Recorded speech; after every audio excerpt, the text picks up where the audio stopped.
Good evening, everybody, and welcome back to MHTV. We're really pleased to have you with us tonight. Tonight we're going to be looking at an interesting subject, a kind of controversial subject for some people as well. So we're going to try and approach it with kind of an open-hearted kind of way, be honest and fair-minded to each other. So if you can join in that spirit, I think that would be really welcome too. So obviously I'm Nicky. I'll just pass you over to Vanessa, so she'll let you know how you can join in tonight. Hello everyone, thanks for joining us tonight. As Nicky says, tonight we're talking about controversies and care personality disorder. We think it's really important to have an open and honest discussion about this, and we'd love it if you could join in and share your thoughts and views and any questions you've got for the panel. So if you're on social media and watching this, you can obviously join us on Facebook Live by commenting in the comments box, and we'll be able to feed those questions through to the panel. If you're joining us on Twitter or you want to do a bit of both, then just follow the MHTV hashtag and you'll see the conversation there, and I'll be keeping an eye on the thread on Twitter as well. So any questions, just post them on there and we'll feed them into the discussion. Fantastic. So let's come around to our brilliant panel. So we start off with Sue. Sue, can you tell us a little bit about yourself? Yeah, I'm Sue. I think, suffice to say, fit into sort of multiple roles, multiple experience of both receiving and delivering services. So I am somebody with a lived experience of what we may call personality disorder, personality difficulties. And I've been directly involved, I guess, in specifically personality disorder for coming up to 11 years, which is remarkable because it's gone incredibly quickly. So I came originally as a trainer delivering national training to health and criminal justice staff, and then through periods of time developed through to helping coordinate that, delivering DBT, so dialectical behavioural therapy, latterly, and then in very recent times actually working alongside Gary and Alison, although I've known of them for a long time, to work alongside them to develop the higher level academic programs around personality disorder. So yeah, multiple roles. I've just recently been involved. I'm actually working with Gary, although it's been delayed for publication for a while. Recently had a chapter published in a brand new, again, probably fairly controversial textbook around contemporary thoughts around personality disorder. So lots of different activities. It always keeps me busy, active, and passionate about co-production, which we'll talk about more later. Absolutely. So. Yeah, we'll come back to that for sure. Alison? Hi, I'm Alison. I'm a mental health nurse by trade, qualified back in 1986, so I've been around for a long time and seen lots of changes over that time. Spent most of my career in secure mental health and learning disability services, but I've worked in care of the elderly, acute services, and was a ward manager and matron before moving into academia. So I've been at the University of Central Lancashire for about 8 years now, and have known Gary probably about that time, actually, because Gary and I did our MSc together at Manchester. So, but Gary and I have been working on this, on the offender personality disorder programme that we deliver from UPlan for about the last 2 years, and I'm with Sue for about the same amount of time. But interestingly, Sue was the trainer that did my knowledge and understanding framework training probably about 10 years ago. So yeah. Can I go back then? Way back, yeah. All right, Gary, how about you? Hi, so I'm Gary Lamph. I'm a senior research fellow in mental health based at the University of Central Lancashire. My background, I've been qualified for I think 22 years as a mental health nurse. I'm also an accredited cognitive behavioural therapist. I still practice privately one evening a week. Just really interested in personality disorder. All throughout my career, I've been interested, been working with people with personality disorder in lots of different roles as a cognitive behavioural therapist, in early intervention and psychosis service without really knowing it back then in them early days when we were working with diagnostic uncertainty. in forensic mental health secure services at the very start of my career. And then in 2010, I was fortunate enough to get the opportunity to develop a multi-agency personality disorder strategy, which looked at educating the wider workforce, so increasing their knowledge and understanding. And I think that's probably where me and Sue first come across each other in those early days of delivering KUF. So yeah, my background clinically really become focused in the personality disorder services when I was setting up that multi-agency strategy. And that then led on to me doing some research, which I'm happy to talk a little bit more about as we go through today's meeting. And also, you know, it led me into that research, and completing a PhDs almost took me down that academic route. So where I'm now based in a research position. Very much still involved, very passionate about educating people around personality disorder, raising awareness, also, you know, challenging stigma, you know, challenging the controversy around the label, all of that stuff. Really, really passionate and interested in that, and very fortunate to work with my colleagues and in the model of co-production that we've been doing now, I think, in personality disorder services for about, well, since 2010, I've been involved properly in what I would call non-tokenistic co-production. So, you know, very passionate about that as well. So we do need to cycle back to that, don't by the sound of it. But maybe you touched on something we can get into right from the start. So what is it when we're talking about this being a controversial diagnosis, or there being controversy about it? What are we talking about there? Anybody can jump in on that one. I guess we'll come around to you all at some point. I think for me, it's that term disorder, you know, because that implies that there's something fundamentally, deficient or wrong with the person.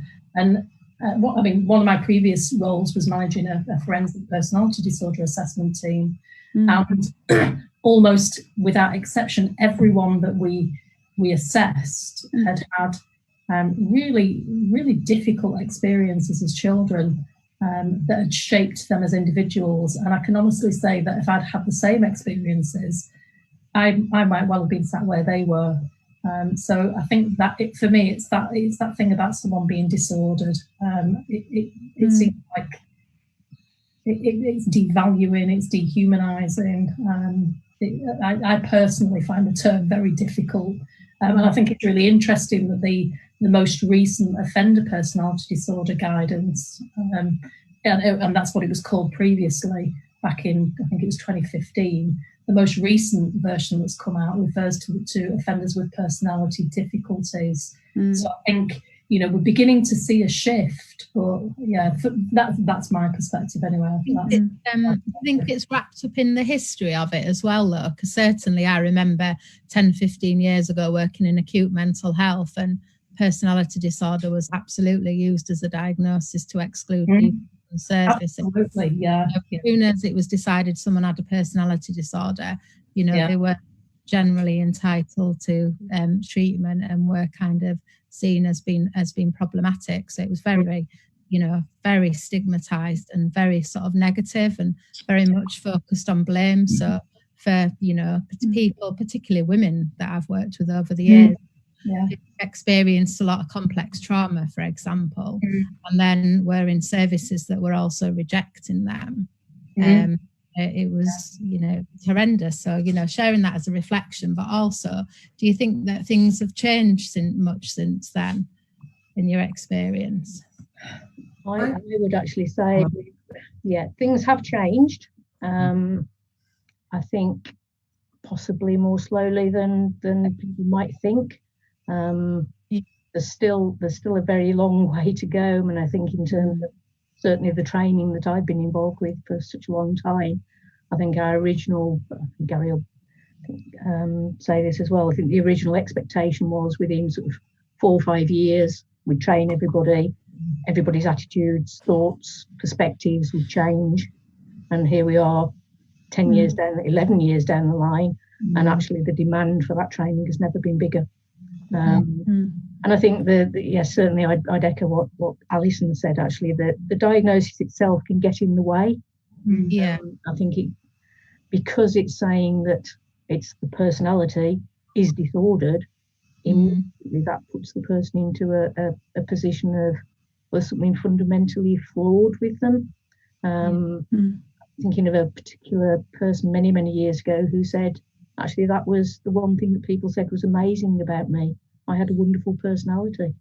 And then suddenly somebody says, actually, that's flawed. And that is, that's a label that it is used. And I'm not completely anti-diagnosis. I think it has a place. But I think for me, it's about creating an understanding of where that person's come from, what's happened to them, rather than what's wrong with them. And still many people who say it's just behavioural. They could choose to behave in a different way. But actually people, as Alison said, I think but for, everybody could have gone down that route given similar experiences.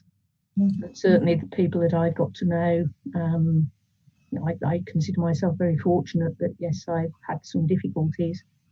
But when I listen to some of the stories, the narratives from other people, they have survived against all odds. And, in terms of coping mechanisms, people, it's maladaptive, it's negative, but it's kept them alive. I think working still in a kind way, because I think it's a tough job that people do, to work alongside people that do come along with very complex histories, very complex needs. But I think the diagnosis can go before them. So I've gotten staff almost think they know what's going to come through the door. I think that's another, we're going to have to cycle back to education as well by the looks of it. We're making a big old list here. But it's interesting what you say, this idea that we sometimes do this in mental health. We have a belief that if people just have information, then they'll be different. Staff will be different. And that's training, it's not education. It's always really interesting, isn't it? How, and then you see people say, if we change the name of something, then all the bad things will go away, not realizing actually all the emotional stuff still stays. It just gets a different name. So you've got some really points there to come back to. But Gary, did you want to say anything about why this is controversial, what the challenges are with it? Well, I suppose just to pick up on the other points first, I think Vanessa made a really good point that, is this historical and have we made improvements? And I think we really have. But if we look at no longer a diagnosis for exclusion, which was supposed to be the game changer, we're talking, I think it was 2003. And I'm questioning myself because I'm live on here now. I'm thinking, have I got this date right? No, I remember it being in the dim distance past as well. We're talking a long, long time ago. Now, lots of stuff's being put in place, lots of investments being put in place to educate the workforce, but we're still talking about the controversy relating to this diagnosis. So when people sometimes talk about, it's nothing to do with the name or the label. If we educate the workforce, if we get underneath that, then we can create some sort of social change. Well, unfortunately, I don't think it's actually happened for people with this diagnosis. I think we've done an awful lot of work in terms of education, and I would argue that has education been enough if we haven't put the service infrastructure in place to actually help people better, to inform them when they're diagnosed what that diagnosis means, to provide effective treatment, across the country. And there's a real postcode lottery of what, we did some research not last year, the year before at Big Spud. Myself and some colleagues, it was very much co-produced research, and we did a World Cafe event with conference delegates, and it was about capturing the conversation relating to the label of personality disorder. Now, obviously, it was representative of the conference delegates, so there was more occupational expertise there and participants than there was lived expertise. But we very much had a blend of people discussing and debating this and the controversy surrounding it. And it was really interesting to hear those views, but also hear that, there were people who take that stance, let's get underneath this, let's change the direction, let's educate people. And then other people were saying, well, actually, that's not enough alone. We need to change service provision and provide something a bit more uniform across the country, because some people were saying my experience of getting a diagnosis was all right. I got it helped me understand my difficulties. I was able to meet with other people who also I could relate to. It directed me to treatment that enabled my recovery. And then there were other people who said, actually, receiving this diagnosis was blaming, it was shaming, it created stigma, it closed doors to them. So I think there's something much deeper than just educating people. I think educating people is a good start, but we've been educating people for, if my maths is right, 17 years, and we're still having the same debates. And fundamentally, I do wonder whether, going back to Alison and Sue's point, when we say personality disorder, those words, we can polish those words up. Personality is fundamental to your being, and then to say that's disordered, given the sort of that most people have had very difficult experiences, almost puts us on the wrong footing straight away for helping them. So, is it a real diagnosis then? What would you say on that? Is this actual complex trauma, misdiagnosed? Is it bipolar? Is it something completely different? Is it not at all a mental health issue? Where do you guys stand on that? Because we know that there are gender differences, so you get different diagnoses depending on if you're a man or a woman. We know that culture plays a part. We know all sorts of different things make a varied impact on the type of approach staff take towards a person experiencing this kind of distress. So how do you feel about that? Is it too challenging a question, or are you going to give it a go? Is it real? Go. From my perspective, the diagnosis itself doesn't tell us a great deal. I can talk about a physicist that some people may have come across, Richard Feynman, who said you can know the name of a bird in 100 different languages, but at the end of that, you know nothing about the bird. And it's, for me, very similar with whatever diagnosis or diagnoses that people accumulate. And I think that is often what people do with personality disorder. People make an assumption that they know what the difficulties that person experiences because of that diagnosis. And I think that's very true for some other mental health diagnoses, but for personality disorder, it isn't possible to say categorically, yes, okay, that person's got borderline personality disorder, or they've got traits of histrionic personality disorder. Or for one person I became aware of that apparently have managed to accumulate every diagnosis, which should not be possible. No, because they are in sort of opposition to each other. Yeah. So I think it gives a broad, far too broad outline, and it still, for me, comes back to looking at that particular person. So the whole systems approach, as Gary was talking about, the idea of formulating that person's difficulties. What are they bringing? What's their story? What's their narrative? And again, taking it from that person directly, not what somebody's seen in notes or what comes with them. Because again, historically, we do know that people have sadly attracted the diagnosis to be able to access services. But it's a very, very sticky one that you cannot get rid of. I've personally asked for it to be taken off my records, and I've not achieved that. So yes, I mean it can help, but I would still say, from my point of view, it's a diagnosis can possibly distract from the real discussions that need to take place about that person's history, which can often and is often incredibly difficult to hear.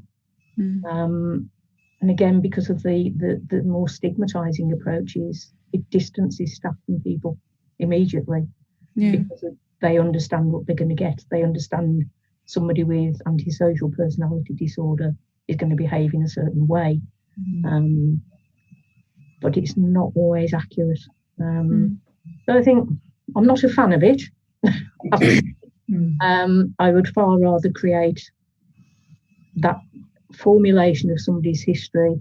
What are they bringing? What sense can we make of that? And in that, then what can we do to help that person move forward And I guess that's what we're passionate about as our teams is, I mean, I certainly have people in the past say to me, you'll never make anything of your life. You'll never do anything. When I first applied to go to uni, no, you won't be able to do that. You won't be able to achieve that. And when I stood up and received my first class honours degree and my MSc 2 years later, yeah, that was for me the bit that goes with it. And I think that's something that we're passionate about, developing people. We all have skills, every single one of us. Yeah. But some of us struggle more than others to apply those. So.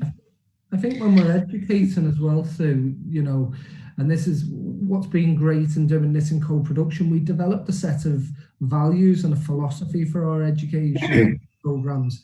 And within that, one of the key things we want lecturers to do when we're training people is to take that critical stance in relation to diagnosis and the exploration about it, because it's too easy, isn't it, to just sort of run with an umbrella term. And I've always liked the term. I worked in early intervention and psychosis. I've always liked the term of sort of working with diagnostic uncertainty.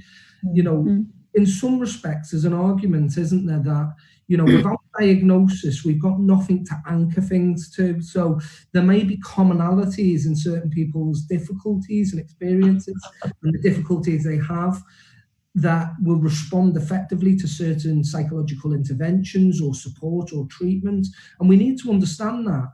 But we get too hung up on the label and simplify that. And we need to work with individuals. And I don't think, as a therapist, I find, you know, it's really useful to have an impression of what the difficulty might be, because I can read around certain conditions and I can see what the evidence-based treatments are.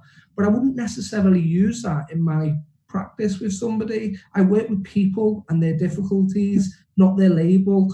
And I think we've got to become better at doing that, is you know, really working with the person. And the label might provide some direction. But I suppose this is the challenge as well, and this come from the World Cafe event we did.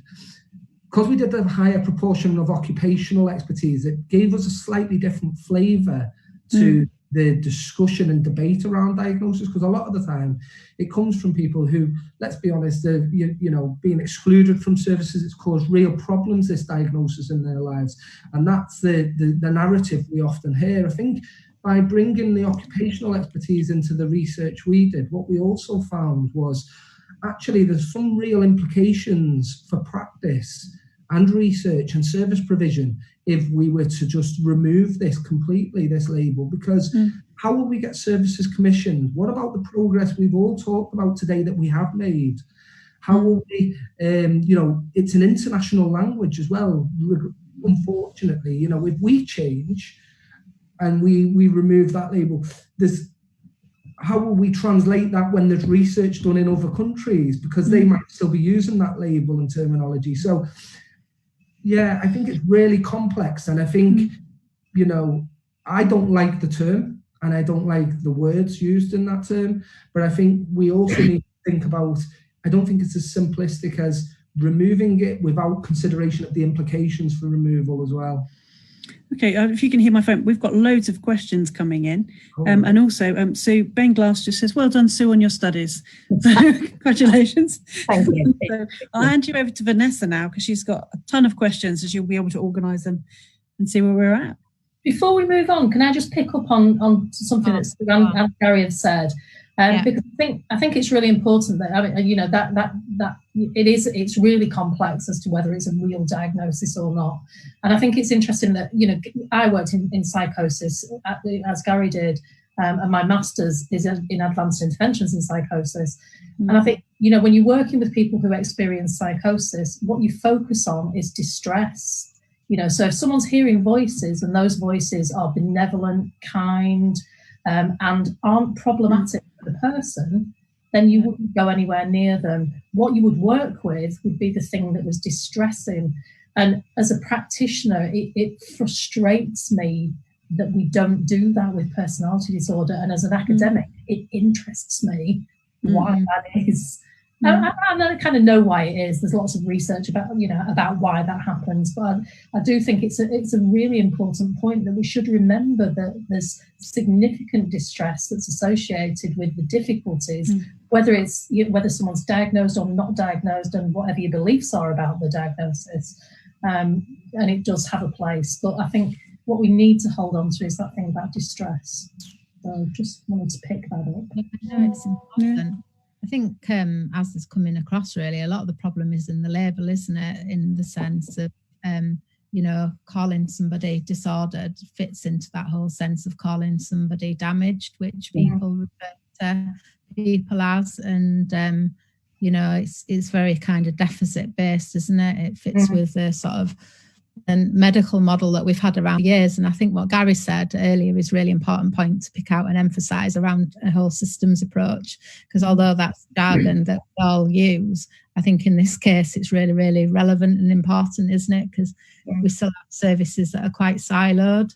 We still, staff are still working with really limited resources, so being able to work with somebody in a psychologically orientated way can be really difficult with limited resources. And there's that whole issue of, personality disorder being siloed off into a specialist service, or, as you say, all staff should really be trained in working with people with personality difficulties. And I know for me, working in prisons, probably most of the women had a diagnosis of personality disorder, but I would argue that most of the women were traumatised, and it was trauma that was in their history. So I'm quite interested, and someone's asked a question about it based on something I said in a previous session, and that was really around trauma versus personality disorder labels. And obviously everyone's talking at the moment about trauma, and that a lot of people with personality disorder may at some point be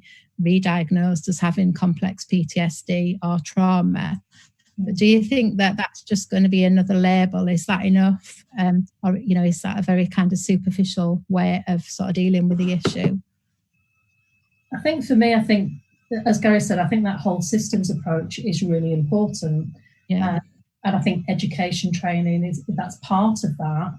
But I think that for me, there should also be an awareness across the whole system around trauma, so a trauma-informed approach that everybody kind of buys into, that it's included within policies and the way policies are written and kind of thought about. So for me, the two kind of go together.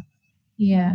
I think again, for myself, it's, yes, there's been a lot of movement, particularly in the last few years, around looking at people's past histories around adverse childhood experiences. But again, those are really laid out for us to look at. And that for me is where working with lived experience practitioners can help to create understanding about that. Because again, what is one person's trauma? Yeah. The word for me that always gets in the way and frustrates me probably more, in all honesty, than the diagnosis is significant. That person's experienced significant trauma. Now, trauma is significant if it's significant to that person. And I think that again is around supporting the people who support the individuals to understand if that is what's traumatic to that person, then that is the thing to work on. And that is, I think, where we come from across the board in the approach to all our work, the whole systems approach, and including the people who really have lived and experienced whatever those difficulties. I would never assume when I'm working clinically that I understand what the person's gone through. I have no idea until they tell me. Again, I've had colleagues say, but there's nothing in their records to suggest they've experienced trauma. Hey, have you asked them? And asking the question. But also, I think maybe that's where some of the hesitation is, being prepared to have the answer. And also re-traumatizing people, because people don't want to be asked the trauma question over and over again.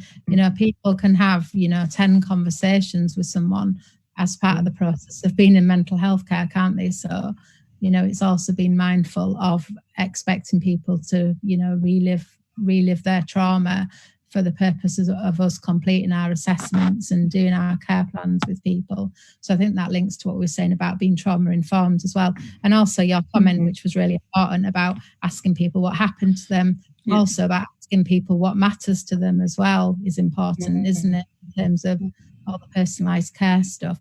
Now, we've got another question that I want to ask, because I think it's an important one, and that's by Ben Glass. And he's put, there have been limited studies into ethnicity and BPD, EUPD diagnosis.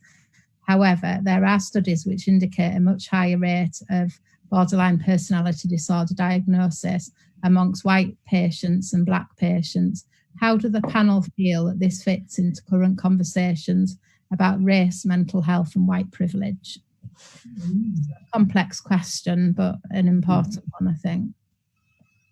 And that's to anybody really who wants to comment on that. Do you want me to read it again? Or? Yeah, please. Yeah.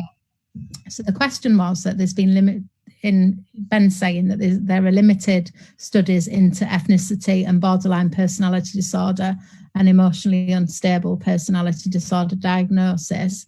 But there are studies which suggest that there's a much higher rate of borderline personality disorder diagnosis amongst white patients compared to black patients. How do you feel that fits into current conversations about race, mental health and privilege? So I suppose it's about, why is that? Is that because there's a higher prevalence, or is that around, white privilege, and not being intersectional in the way that we approach assessment and treatment for people and all the other issues that we've talked about?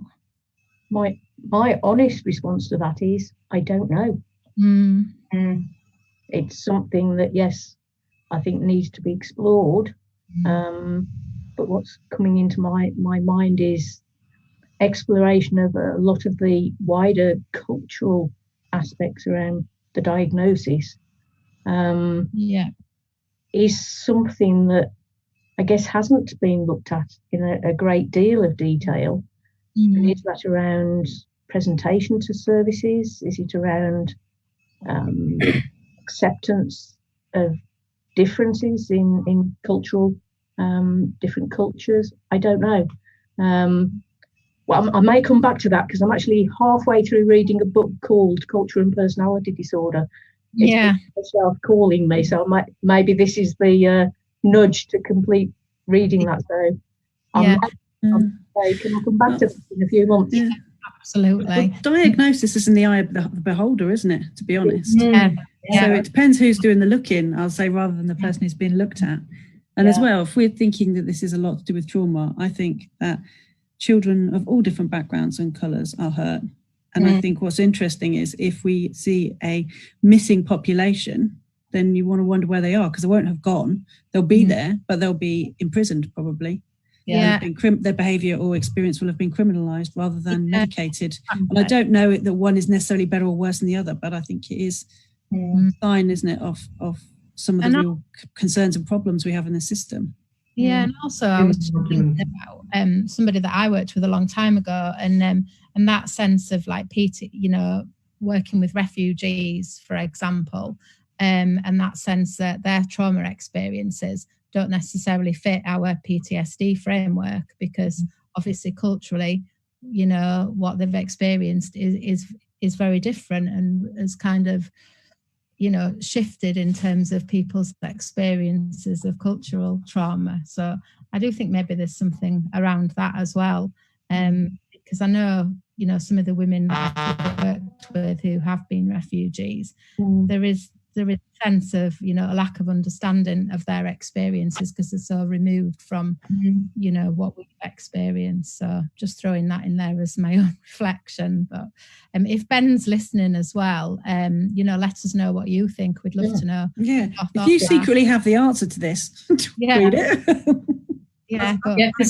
As a researcher, like Sue was saying, I think, my honest answer would be, I don't know. I've got lots of ideas about what it might be, around cultural stereotypes, unconscious bias, maybe, lack of confidence in services, and that people think that, they're not going to get a good deal, so why bother? So yeah, mine would be the same as Sue's, I think, although I might have to borrow the book. Yeah. I just think if anyone's happy to have the discussion somewhere else as well, that'd be really helpful.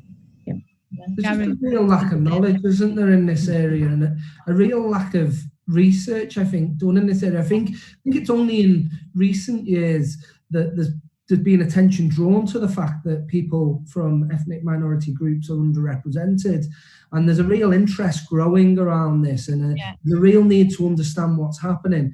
But again, I was very much like the other two when we got that question from Ben. Not here to pretend I know. I think if we're open and honest and say, listen, we don't know, but maybe we should know. And maybe that's the thing we need to do, is to find out what is happening. And the other thing that we never really touched on, but is there also are people getting diagnosed with other disorders and other difficulties? And is there something related to a bias in terms of ethnicity and diagnosis? I don't know, and what diagnosis people receive, and we need to understand that, don't we? We really do. Yeah, absolutely.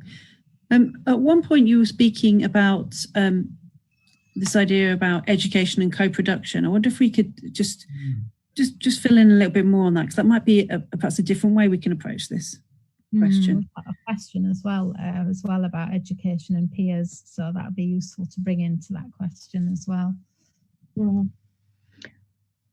Can I ask you to start this off? I think I spoke over you before, Gary, so I'm sorry about that. Would you want to give the background to the OPD stuff, or?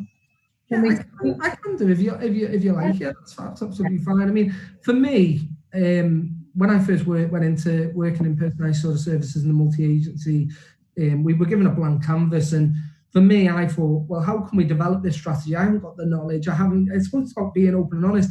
And, I think the people who are using the services are the people who should be, people who access our services are the people who should be helping me develop this strategy. So straight from the off, the first people I recruited were people with lived experience.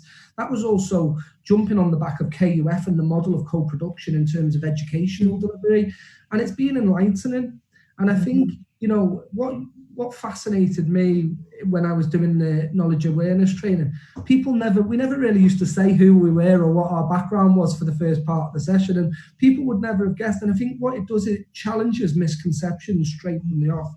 If you're working in a model of proper co-production, this isn't tokenism, this isn't, people standing up and telling their story and then the expert stands in and tells you about personalised disorder. I think if we're going to do co-production properly, we do it where we all bring our theoretical knowledge. We help develop the people.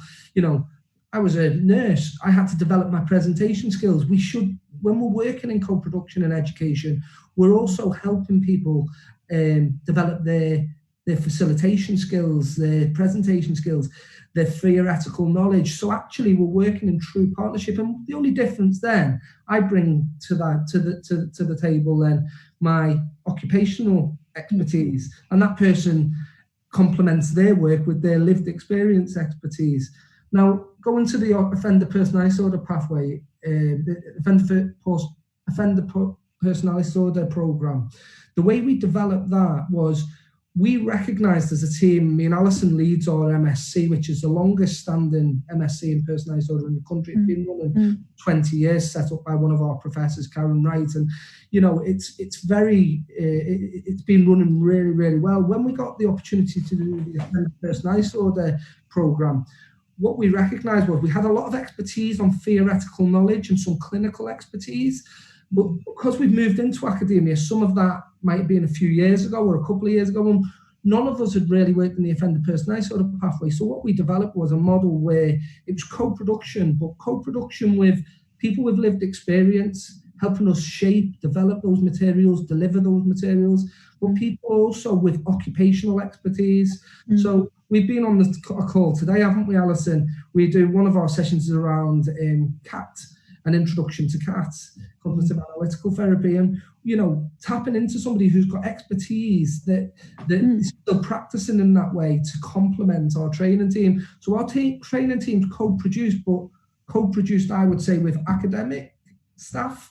who bring that academic occupational expertise, people who are working in practice, and people with lived experience. And I don't think we could deliver it in any other way. For me, that needs to be done, and my colleagues will probably add to this discussion.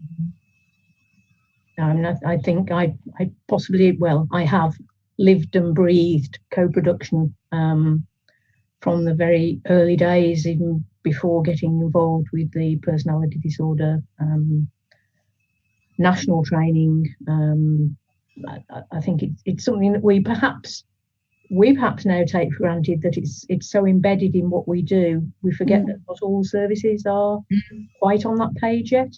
But it is something that and there is a growing number of people. I think we describe ourselves as a bit hybrid, really. We've got a foot in both camps, as it were.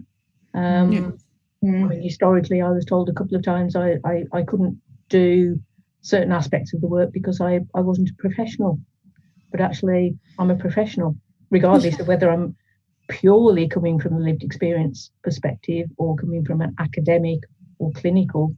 It's still, and I think that's what we've shifted in the last 10 years, is an acceptance that we all bring different skills, different knowledge, different understanding, different thoughts.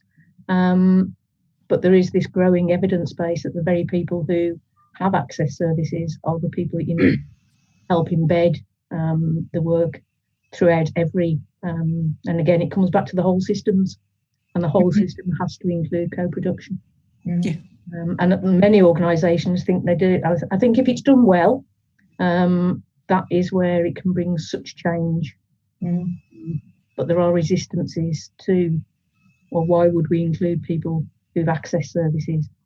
But again, they're the people with the practical perspective, if you like, and can apply that academic and clinical understanding on top of that. So, we have come a long way. I was just looking at the time. Sorry. I was just saying, I was just looking at the time, and we're already at 40 minutes past. I know. Finish your thought, Alison, and then we'll start thinking about how we can tie things together.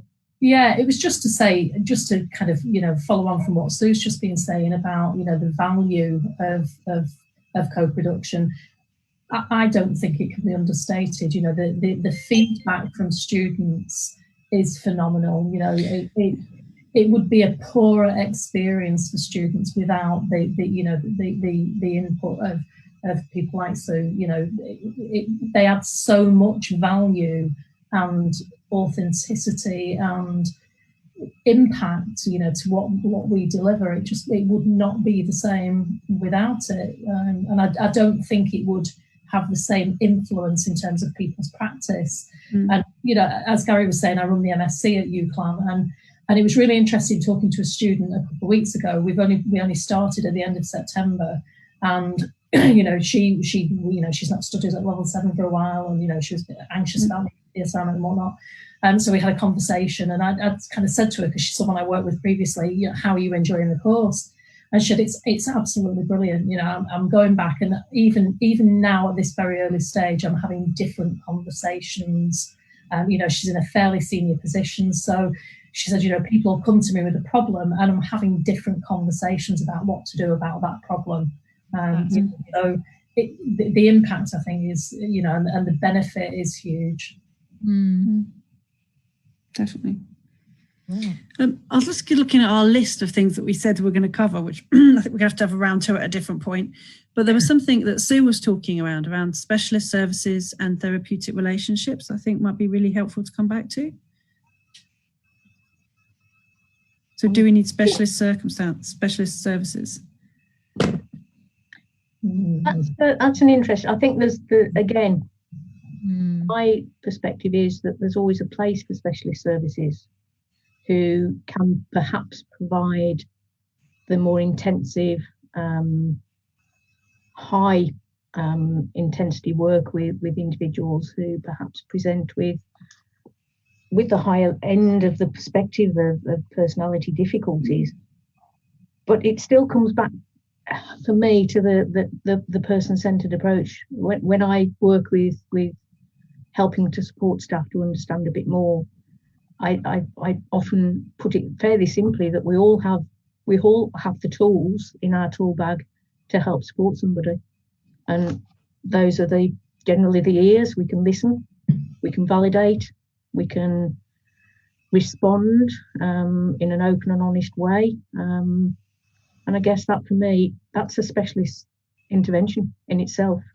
That's what's 96% is in how we do, not what we do, that brings about change. And certainly from my own experience, it's been the quality of the relational aspects of any therapeutic intervention that's brought about the change.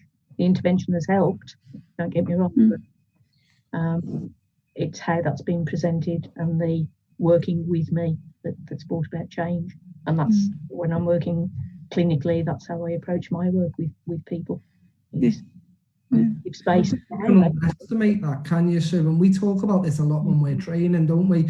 The relational aspect and the importance of the therapeutic relationship and the understanding and getting alongside people and trying not to judge and, really trying to, walk in their shoes. How must this feel for them in this particular situation? And, one of the things that my research looked at primary care IAP services, and we know that there's a high prevalence of people who could be diagnosed with personality disorder who don't get diagnosed, and we know that those people also receive a suboptimal treatment in primary care services because they're trying to treat CBT for depression and anxiety. But actually, when I interviewed patients who met that criteria, what they said was most important was that they just wanted some flexibility of approach from people. They wanted a personalised approach. They wanted people to know them, know their names of their friends. They didn't want to feel like a number just going through a manualised prescriptive, treatment. And they just wanted a space to be heard and listened to and to offload as well. So I think sometimes we can underestimate the power of basic good interpersonal care, and anyone can do that. It doesn't have to be a fancy therapy. Anyone can sort of really try to understand and do the things that Sue was just talking about there, validation, listening. I think the problem comes, I suspect, is when you suddenly start to encounter feelings yourself, particularly as a young practitioner, that are suddenly very overwhelming. Because I think people start off, don't they, with this absolutely natural human response to want to hear, connect, show compassion, and then are very quickly overwhelmed, which I think is what causes people to pull back. Because when I was a baby nurse, I was given very clear direction to watch myself, and I had less cautions towards like really harmful medications and cleaning products that I've taken my hands off that we were using at the time. But people seem to think that some people who we were caring for were toxic or dangerous, or in a way that was really just about emotion. There was no risk of violence. There was no risk of even self-injury to themselves. It was purely fear of feeling. And it was really interesting to see how that was taught to me as a young nurse, I would say. You were taught to be afraid of some people. Yeah, I think that not the people I should have been worried about. I think that goes back to what Gary was saying about whole systems approaches, though, because for me, whole systems approaches are about looking after the people who look after as well, so it's, that trauma-informed approach needs to relate to staff as well, because, there's a huge number of staff that probably have experienced trauma. And as Sue said, it's a very individual concept. What's traumatic to me might not be traumatic to someone else, and vice versa. So I think, we've got to think about how we support, how we care for, how we engage staff as well in terms of, of helping them look after people who might be at times quite challenging. To the development of staff as well, though, isn't it? I mean, it's interesting what Nicky said there about when you're a newly qualified member of staff, if you feel you haven't got the skills or the knowledge or understanding to work with particular people, does this add to the stigma? Is it easier to sort of say, oh, that person's difficult, rather than I haven't got the skills to work with that person? Yes. And one of the absolutely. other things that happens, I think, the first thing to go from staff teams when the pressure's under, and services are under lots of pressure, probably never more so with COVID at the moment. When they're under pressure, the first things to go are things like supervision, are things like space for them to offload and manage their own emotions. If we don't manage our own emotions, how can we help other people? How can we be effective in the way we work with people and support them? So I always worry that the first thing to go with a service under pressure is that supervision, that time for staff. Absolutely. Let's go to Vanessa and see if she can, we've got lots of comments, she can pull any sort of like last thoughts through from what people have been tweeting and saying, and then we'll come to everyone in turn for like last ideas and words. Vanessa? Yeah, thank you.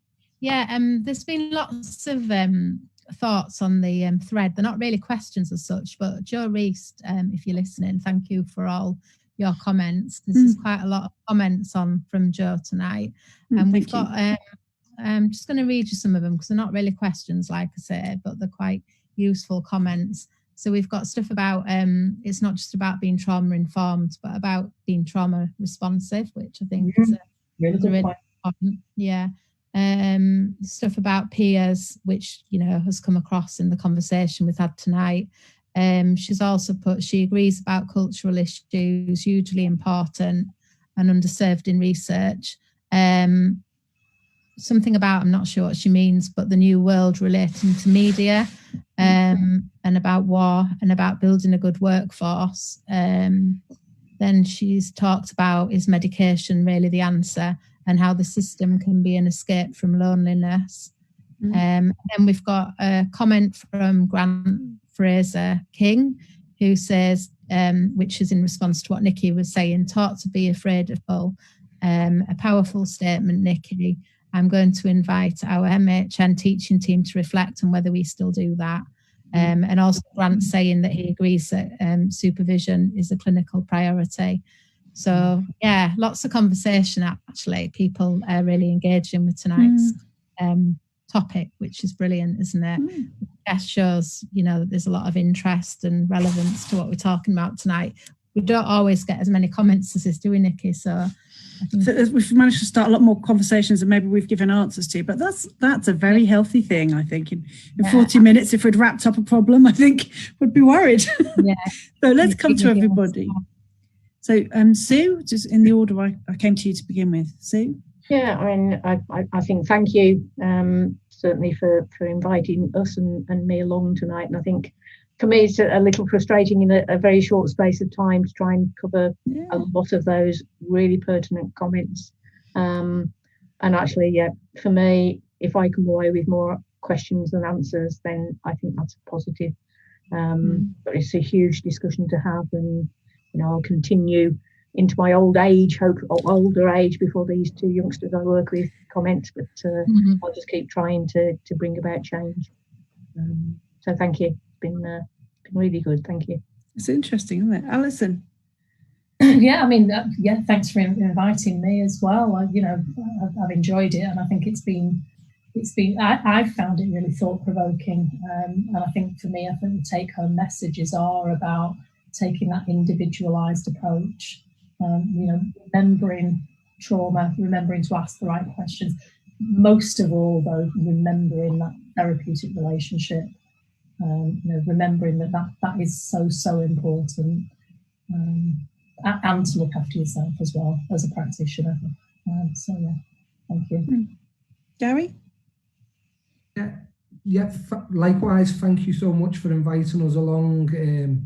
Always interested to talk about what is quite difficult, some of these conversations sometimes, and the work can be quite challenging, but it's massively rewarding, and I do think we are making progress, but we've just, we're tip of the iceberg stuff. We've got a long way to go to make services better for people who are diagnosed with personality disorder.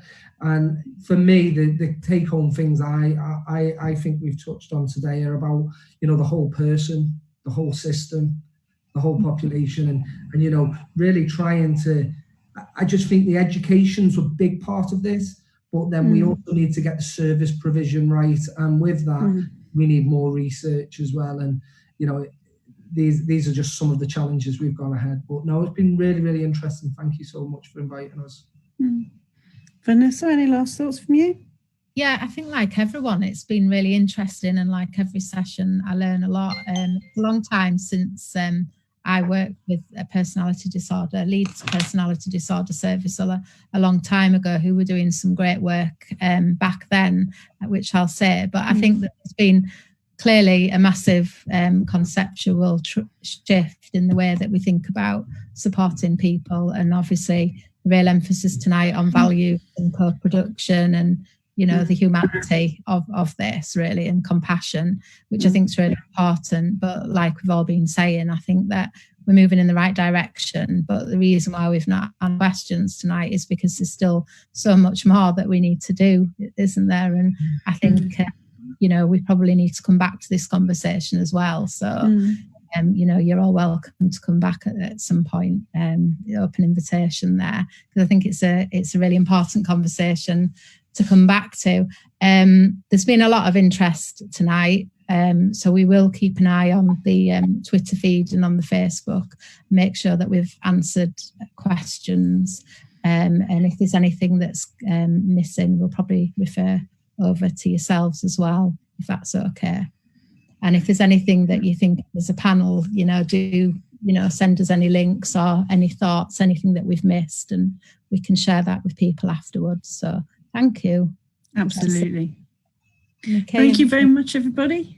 Really, really pleased to have you with us tonight. I hope you've got lots to think about. I know we have. And just left us to say now good night, I think. Night all. Take care. Night. Thank you. Bye.